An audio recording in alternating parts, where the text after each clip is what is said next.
Après la mise en place du comité de rédaction le 4 février 2025,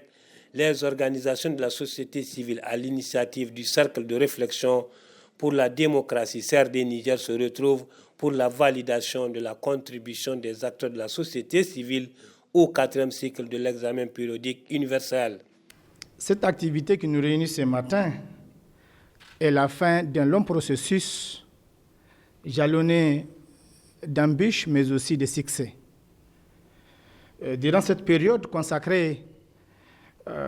à des recherches, de données et d'analyses qui ont permis de vous soumettre le travail que vous allez examiner tantôt, l'espace d'échange pour les moniteurs des droits humains s'est fixé comme objectif, conformément à la vision qui était la nôtre déclinée au lendemain des activités, notamment la table ronde tenue en décembre 2023, de créer cet espace d'échange pour faire valoir deux choses. La première des choses, il s'agissait pour nous de travailler ensemble dans une synergie concertée. La deuxième des choses, il s'agit de faire cette démarche avec les responsables de l'administration du Niger. L'examen périodique universel se veut un cadre de dialogue constructif interétatique qui offre à chaque État l'opportunité de recevoir de la part de ses pairs de bonnes pratiques et des recommandations en vue de relever les défis auxquels il est confronté en matière de promotion et de protection des droits de l'homme. Le mécanisme de l'examen périodique universel est un processus unique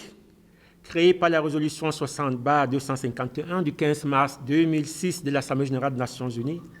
consistant en un examen des réalisations de tous les États membres de l'ONU dans le domaine des droits de l'homme. Il offre,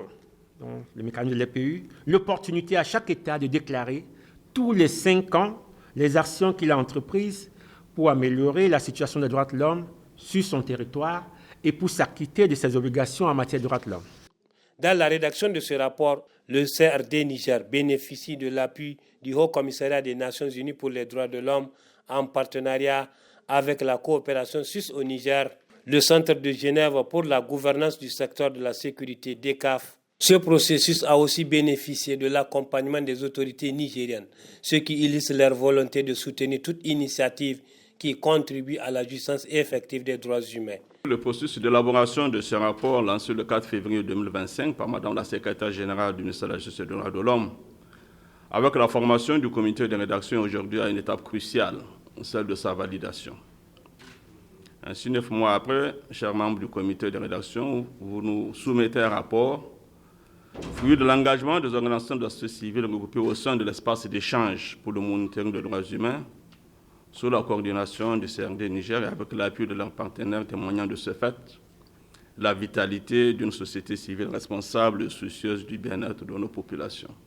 Ces 2 jours de travaux seront mis à profit par les participants pour apporter des amendements nécessaires au projet de contribution à travers des échanges éclairés pertinents qui permettront d'enrichir les informations contenues dans ce rapport avant sa validation.